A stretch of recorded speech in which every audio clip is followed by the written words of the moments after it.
Welcome to yet another episode of Not Yet Mature, the podcast series talking about life and business, the mix between the two, and hopefully allowing the entrepreneur and founder to find some insights of what the path looks like, or rather, should look like ahead. XCAP has a vision that the ethical business that is formed around servitude and relational transactions should be given the advantage to exit the finite space and enter the infinite games.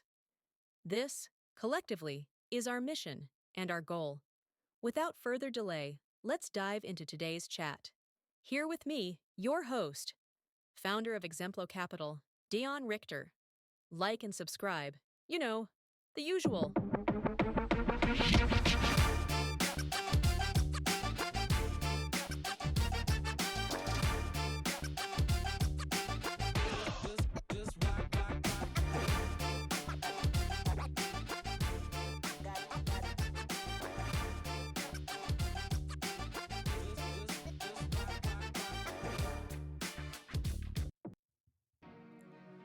I don't know what excites me more. The fact that I'm here in studio, or the fact that finally, we get to talk about habitats, cultures, and values. And there's one thing that I need to add before that is we need to discuss habits as well. And I feel that since last year, that was a major trend after the whole Atomic Habits book, and every single serial entrepreneur, business person, just testifying to this. And it's a great book, busy reading it still again. But there's a couple of other research that I'm still also doing on the topic and kind of like implementing it with my clients and with myself before I bring it to you guys. Because I do feel once we talk about it on the show, I want to give tips. I want to give tools. I want to give nuggets for the entrepreneur to be able to use that, if that makes sense. So I don't just want to speak hypothetically. So today we're going to talk about, and I've got this sense and feeling, if I'm looking at my notes in front of me, I've got this sense that I'm going to say habitats a lot when I mean habits and vice versa. So if there's a lot of, just bear with me with the words. I don't know what I thought about it. Maybe I'm jinxing myself. So finally, here we go. The topic that we keep on referring to, let's start with that. So now, if you've worked in any company, right, you've probably heard these terms thrown around. We're shaping our cultures. We believe in strong values. This place has a unique habitat. Or mom, where's the meatloaf? Okay, so the last one is maybe just a reference I throw around. But what do they really mean? More importantly, how do they influence success? How do they influence leadership? And how do they influence the overall direction of a business?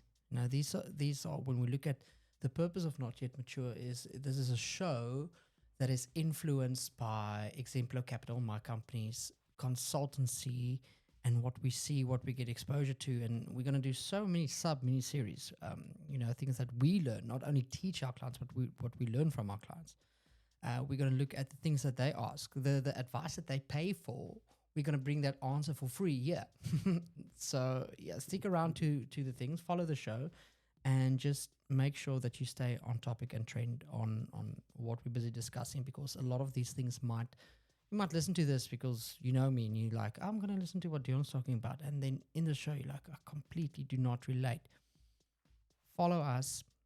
I promise you, we'll put in the key lines what this show is all about, the specific episode is all about, so that you know this is a relatable thing. Because in business, there's aspects of time management and life management and religion and your family and kids. And although you might not be a business owner or entrepreneur starting a business, some of these elements might be applicable to you. And we would love to get your feedback. We would love to know what direction we're moving towards. And currently, we've got so much vision for this, and we don't want to be like other shows where we just completely go and record and edit everything out just to have like a webhook moment out there and then release it. We want to release it as we record it. And there's so much planned. We've got guests coming. We're going to guests. We're busy setting up studio. We're still in this interim space. For the first time today, I'm actually hearing that we've got a lot of traffic noise. I don't know if this was on all the other episodes, but that will be ironed out. Okay, right. So this is how true and relatable this show is. So apologies if this bothers you, but you love the content, let us know. And these are the things in any case that we're realizing, and we're gonna sort that out. But we're not here to webhook you in. We're not here for a quick fix. We're here to build relationship. We're here to just go extend what we can have relationally. Okay. So what does all of this have to do with the overall direction of business? If you know me by now, right, you would know that every topic has a point of origin, a mere reason why we talk about it. When I work with leaders, I notice one thing, that cultures are stronger than religions. And I mean that in every single aspect that you think. It's not one of those things that I'm going to say, I didn't mean it this way. I mean it exactly that way. So I want to paint a picture. In looking at my calendar in front of me now, I know in 2027, I really want to take my kids to the Rugby World Cup in Australia. So the picture that I have in front of me is, or the analogy example I want to use is, imagine you're touring for a World Cup, right? You're going to a new destination, a different country other than yours, and you can use your own example in this field, but in any case, you're traveling right there. As you get to, if you're traveling from South Africa, where I'm from, most of your travels consist of a layover somewhere, right? Unless you go to Europe, and yes, there is direct flights to most places these days, but usually speaking, there's some form of layover in a different country, right? And so imagine you're traveling to Australia, and as you travel there, you get to, I don't know, we're flying with one of the Emirates, and we're there, and let's say we're in Dubai, and at that moment at the airport, they tell us, listen here, on the next flight, or sorry, the flight is delayed for 2 weeks. There's been a storm somewhere or whatever. This 2 weeks, it's just a horrible situation. No one died. I don't want to go that route, but it is a horrible, tricky situation, kind of like a not life or death, but very serious life situation, if you get what I'm saying. As I'm mentioning this, I'm thinking, maybe a different scenario would have been better. Topic would have been better, but not topic, example. So in that moment, right, they stand there and someone comes to you and say, listen, you need to choose 20 people can go with you on the next flight, or 20 people can go with you to, safekeeping or anything like that, that you can choose 20 people that do not know, don't know anybody on that moment. I can almost guarantee you, in any situation, whether you taking this situation or anything else, you're going to take people that culturally connects with you.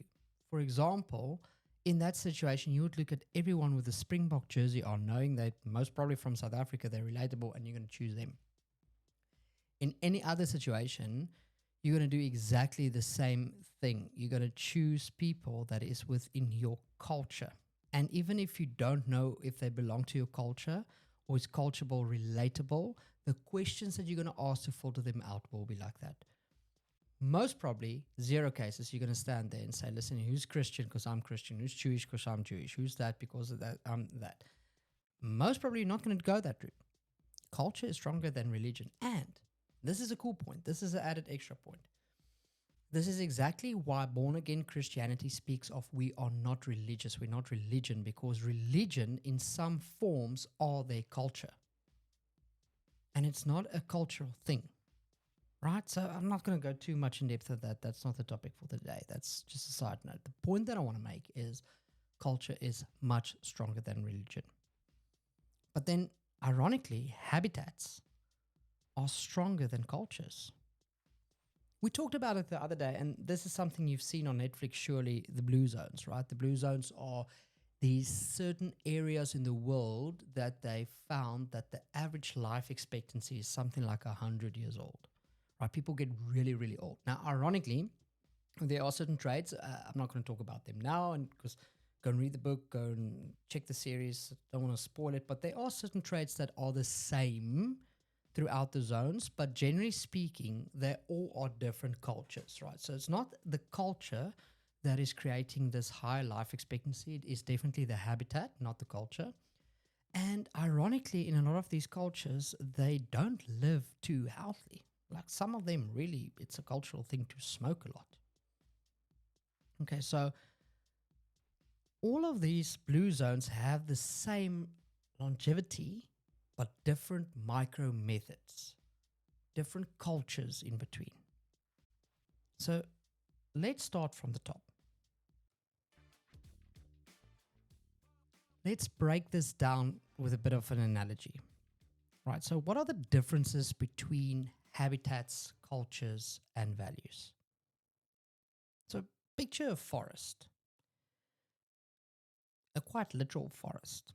I think that is always the best way to go ahead and use the example of a habitat, right? So the habitat is the physical and environmental setting of this entire thing, right? It's the land, the weather, the resources that's available. This is the habitat. This is the city or country you and your business, or you or your business finds itself in. This is the place that God calls you into or out of. And ironically, when we look at the habitats, this is how we work, right? When we look at the habitat, when God calls us into or out of something, when you sit in somewhere, let's say South Africa, and God calls you to America or to first world country, your immediate response is, yes, God, I'm faithful, here I go, this is me. And then he does the same to call you into Mongolia, and you're like, I need to pray. I need to pray about this. Is this truly from you? Is this you calling me into this? And even in our businesses and our lives, we do exactly the same. Because we know certain habitats have a very big socio-economical advantage or disadvantage to us, we measure where we place ourselves accordingly. And that, to an extent, is fine. I'm not saying it's not fine. I mean, at the end of the day, your business must probably arrive because there was a supply and demand need in the specific habitat where you planted it.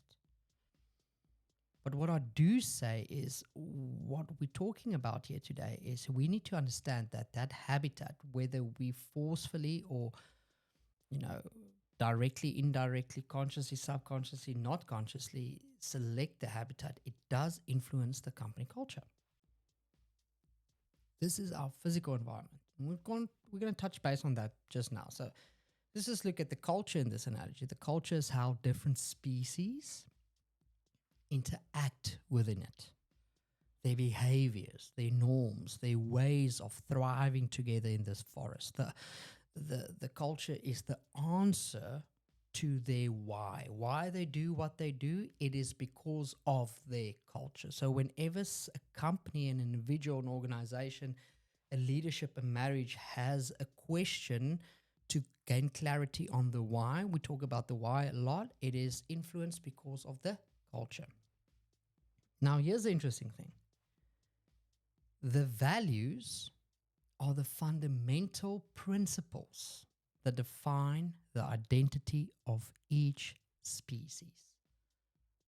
This is what drives them, what they prioritize, how they make their decisions. These are their values. Now, this is an interesting spot, a very, very interesting place where we're at, because so many times, scientifically even, they will call this the fundamental rules over fundamental principles, and rules and values are not the same. Okay, so are values rules? If we look at the fact that values, remember this, are the fundamental, I wrote this down, fundamental principles that define the identity of each species. This is what drives them, what they prioritize, and how they make decisions. And now we get to the question that is a value a rule? Are values rules? And I guess, in a sense, if we use this example, values are confided by certain rules. These rules are rather, I would say, the best way to describe them are responsive rules, or in Excel wording, if functions. So, if I may, parameters that tells you to act accordingly based on something else. So if this, then that, if this, then that, but this is a parameter, this is a function, this is the limitations where this can move in. And yes, if we look at that all being rules, then yes, in a sense, values are rules. But is it rules like in form of a contract? Like, you cannot do this. You should only do this. You're not allowed to do this. Then no, definitely not. Because values can remain when rules are broken. If a culture is known by its species and its species react the way they do because of values, and I break a rule, does that deplete the value? Sounds very philosophical, I guess. But no, it doesn't. Stupid example on my head right now, thinking of South Africans. South Africans, I think that's a theme today, sport in South Africa and rugby. So when I think about that, I immediately think of braaiing. So South Africans love to braai. And if I do not braai personally, does that make me not a South African? No, it doesn't, right? But if I reject the entire value, the acknowledgement of braaiing, then to an extent, yes, it does break the value. And it does take away that culture from me. And it does remove me from belonging in that habitat. Collectively, with other value systems, yet it does separate me entirely from the culture. Now, if we look at values, that's exactly in this analogy, the importance thereof is the value system makes the culture. And some things in that value system can disagree or agree with one another differently. The rules can change. The rules can be broken here and there. As long as the value remains, that species will be part of that culture, and that culture collectively will be formed or conformed in a sense as well by the habitat.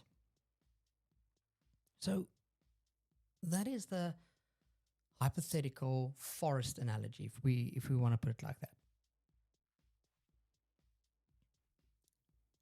So let's have a look at in a company.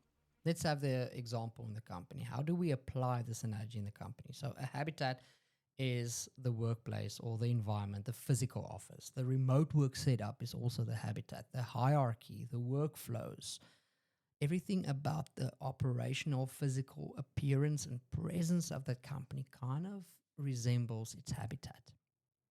The culture is the behavioral norms, the way we do things, the why we do things, the way we interact, communicate, collaborate, and the values. These are the core principles that guide our decision making, our integrity, our innovation, our accountability, or anything that the company stands for. Guys, keep that in mind, because there is so much hypocrisy out there because of what we use values as a webhook, or not a webhook, any hook, social media hook to get people in. We use it as a selling point, and then that is not the light that we live by. It's not the way we actually do things inside. And a value is not something on a piece of paper. It looks good on a piece of paper. It's important to put it there because it keeps us accountable, but a value is not the rule book. It's not what you put on your wall. It's not the value system. That is not what values are. Values is the literal action, the literal steps, the literal way, the method of doing the things, while keeping one accountable for doing it to a certain standard and a certain degree. These are different, but they don't exist in silos. A bad habitat can destroy a good culture. A toxic culture can contradict stated values. A misaligned values can make even the best workplace environment ineffective. Simple. And this is why it is so important. When we place our leadership or influence in companies somewhere, especially startups that typically or stereotypically go after financial hubs and tax havens, even larger corporations, never, ever, ever, ever does one think that where your company is based will make a difference to how its employees and ultimately customers are treated and interacted with. Never, ever, ever does a company think, I'm going to open up a branch in Ireland because of tax reasons and do that, or in that capital because of that reasons. Never, ever, ever do they think about the possibility of, okay, how is that habitat going to shape my culture, going to shape my value system, going to actually have an influence about how my employees feel here.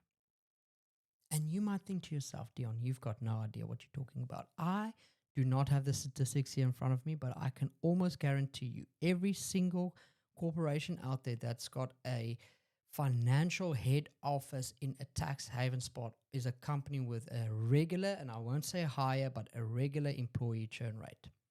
Will just be one of those companies that employees come and go. That's how it works. That's just how it works. Customers come and go. Customers usually stay because of a certain subscription or price depiction or place in the market or need in the market. There we go. But come tomorrow, we don't need your product. We don't need your service. And we can see that in other corporations that followed exactly that for exactly the same reason. You can thank your stars that these customers still have a need for your product, because if it wasn't for that, or if time comes, it's, you might be in the position to not make it. And your habitat shapes your culture faster than what you can think or dream of. And your culture shapes your values for you. And before you know it, you're in a position where the company is not recognized by its purpose and no longer in the position to serve its customers. Ladies and gentlemen, this is scary. It really is scary.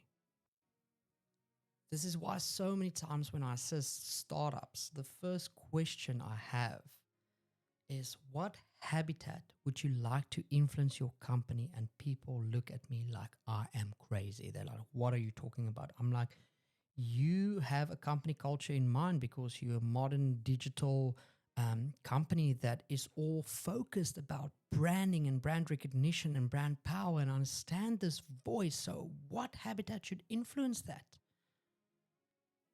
And they're like, I should. I'm the founder. This is my vision. This is what I have on paper. This is what I'm going to go for. And you think that you are developing your why. Your why is determined, or at least being shaped, way before you write a fancy value proposition, all because of where you position yourself in your own company physically. The company culture initially almost always reflects the founder. We know that. There's some legacy to that, and obviously some danger zones. Legacy, as I mentioned so many times before, legacy is always intended to be good. No one starts and say, I want a horrible legacy. However, the good is not determined by our intentions to create this legacy. It is how history pays off that shows us Hitler's intentions and legacy is a bad thing. His intentions from the beginning was clear as day a bad thing, but he intended it for a good legacy to leave behind. History is the only one that teaches us that the legacy we leave behind is only valid once gone. So the true company culture should be reflected not on its founder, but on the intentions of the founder. Intentions of servitude, solutional oriented, client centric, a company culture that is not me, but them. And listen to this. As I mentioned in the opening, we relate to cultures that are local, or rather non-foreign to us. So naturally, If your company cultures are formed well, then it should feel like home. And so it should feel like home to the creatures of same value. And boom, there we go. Now you're building an infinite company. And before you think about, the placement thereof, how true is that? Every single person, and I'm not going to promote this on the show, we can talk about it later, but every single person in them has got this nature of wanting to support local. There's always, in every single town out there, there's a local initiative with something. There's always a local corporate battle going on somewhere. And this, although not the discussion for today, is because we have this nature within our nurture to have a sense to belong to the habitat where things originate, where we belong to. And you've got the power in your company to really think this through. What is the habitat that's going to influence your company culture, and what company culture is going to influence the value system? And is this going to be something, what creatures, and I'm talking creatures because we use the forest analogy. Creatures is obviously the employees, is us, it's the people working with you, it's your clients. But what are those that's going to feel at home in this environment? Because the value system will pull in the value system, the culture will pull in the culture. How does that look? This is so simple, yet we look at the company and the company's churn rates of employees, not even to mention its customers. And a side note, have you noticed that we often rather refer to customers as consumers in this digital age? Because we're not worried about keeping that relationship and keeping that customer. We worry about, giving the consumer something to consume, I guess. Huge difference.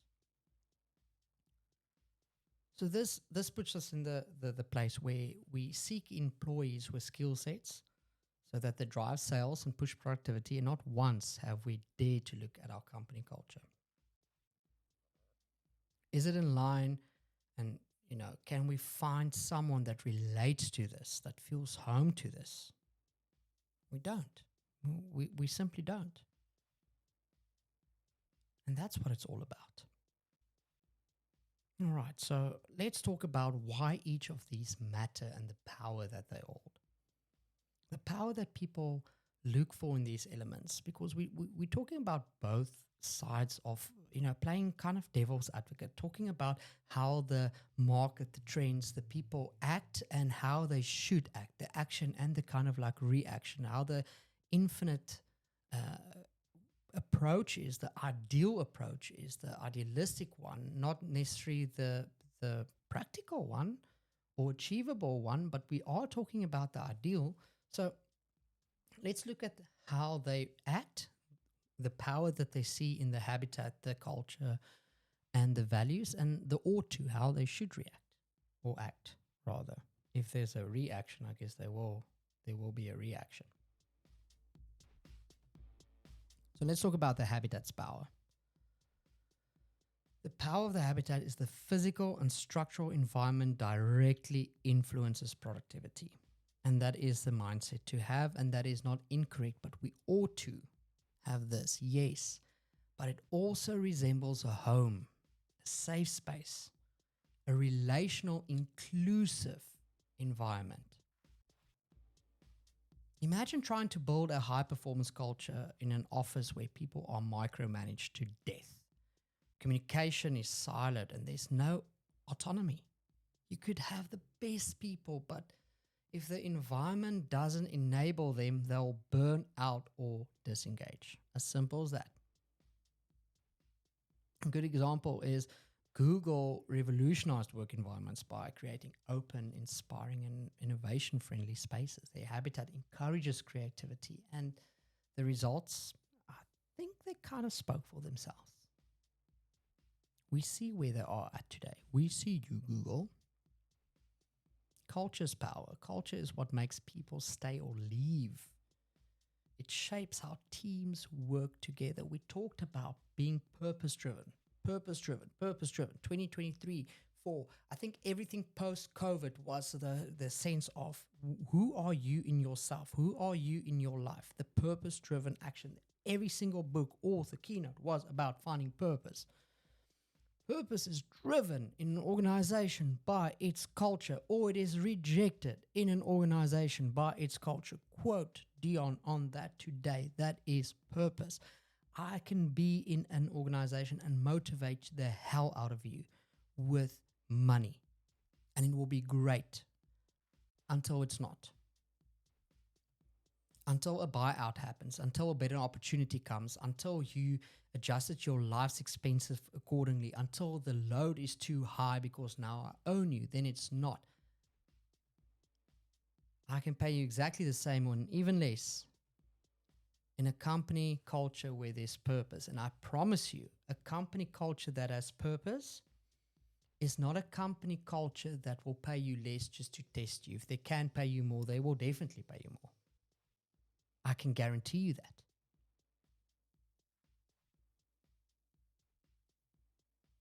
A culture's power, it shapes how teams work together, and it's often the invisible factor behind why some businesses thrive while others collapse. And together with this, we ought to say, yes, and culture is also a place that should be able to promote inclusiveness and servitude so that the culture is multicultural, relatable, a place where all feels at home. Some thrive differently, but it is a purpose-centric culture. An example that you might see is, for example, Netflix famous freedom and responsibility culture encourages people to act like leaders and take ownership. This drives innovation. But it wouldn't work in every company. It thrives because of Netflix's particular environment and values. Bringing us to the values power. Values are the North Star. They guide everything. Hiring, decision making, well, it should at least. Leadership styles, it should at least. Without values, businesses drift. However, the values, we either turn it into rules or we put it on the wall and think it should be, it's just going to implement itself. Values are always the actionable thing.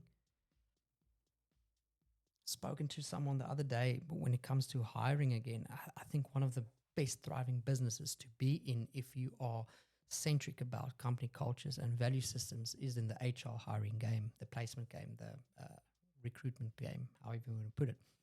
But companies come to you and they say, I need someone now. And this is a salary, this is a skill sets. And I'm not always involved in the HR game, but when I am, when I say HR game, I mean phase. When companies recruit, that's not my speciality, but in some cases, my clients want me to consult with every single phase. And sometimes it's just from my opinion or feedback or just to brainstorm or bounce some ideas. And when I am involved in that, the questions I ask is never about skill sets. I couldn't care less about skill sets. Skill sets are needed for certain jobs and certain things. Every skill can be taught.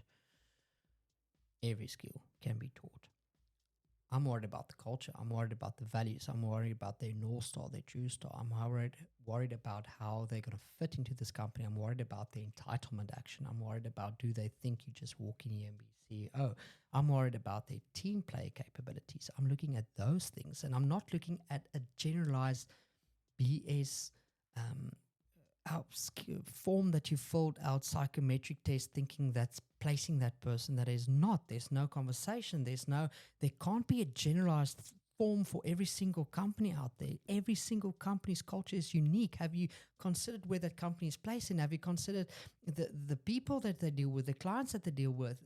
Have you considered all of these things? If you want to do your psychometric testing, do it. It's fine. But have you considered more? Because these values are something not a rule book can teach someone. It is something that they need to live out.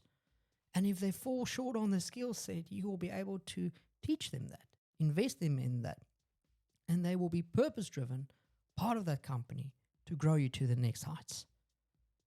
It is not impossible to build the infinite business. We are just in an era where we want instant gratification, instant money, instant now.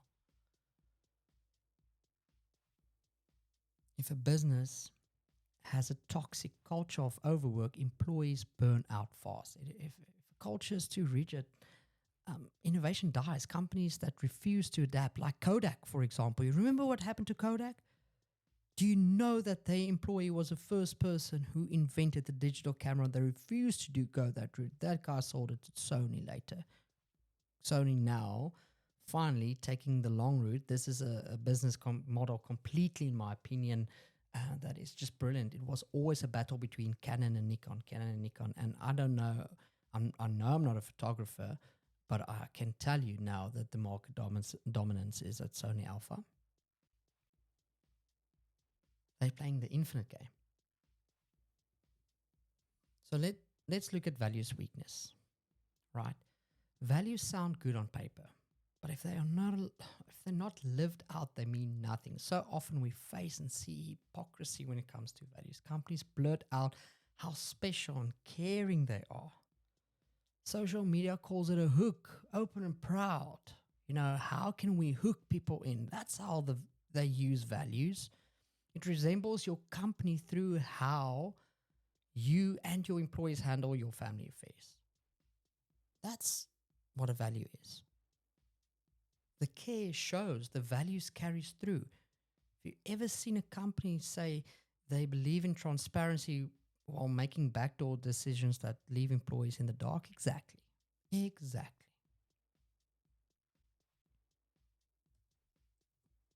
So, how do we balance this? Habitats, cultures, and values effectively so that we can take this balance and synergy and create habits, right? We'll get to the habits later. I didn't mix up once today. Yes. Very proud of myself on that. So how do we balance these? All right.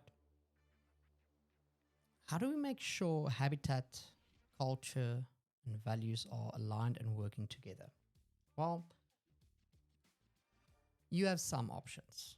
If it's for you, start with the values. If it's for yourself, that's where you start. However, if you are building a company from scratch, start from both ends. With yourself, do the values, and with your physical business, actually start with a habitat. And if you start with the values, live them daily. Define values that actually matter and reinforce them through actions. And this is where it comes through. This is the habits that forms the values. It's not just words. Healthy habits, atomic habits, how to be unsuccessful, leaders eat last. All of these books guides you to help you build this value system. A value system that is worth living out. Leaders should demonstrate the values before expecting employees to embrace them. Build a habitat that supports the culture and keeps the culture accountable. We can't all chill on funky chairs and play foosball all day. Accountability is true, it's real. If you want a culture of collaboration, don't have rigid hierarchy barriers. If you want a culture of innovation, give people the freedom and space to experiment and innovate.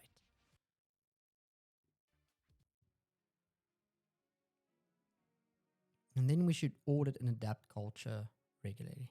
Culture is not static. We've seen it so many times. Companies grow, industries shift. If you don't evolve, you fall behind. Regularly ask employees what is working and what is toxic. And here's some final thoughts and actionable takeaways. Habitats, cultures, and values are different, but they must be aligned. A great habitat without a culture is simply an empty office with a cool furniture. Great culture without values is simply a strong community with no direction, and great values without action. It's just meaningless words. That's all that is. Here's a challenge for you this week. Think about your workplace or your business. Are your habitat, culture, and values aligned? If something feels off, what's the biggest area to improve? Just claim it now. Do it now. Start small. One habit. Go read those habit book. We'll talk about the habits later, how to implement this, because the habits really help just build that value system. One habit, one discussion, one change at a time, one tiny thing at a time. Next time, we'll be diving into another leadership and business growth topic. Until then, Lead with intention. Create environments that thrive, and remember, you are not yet mature.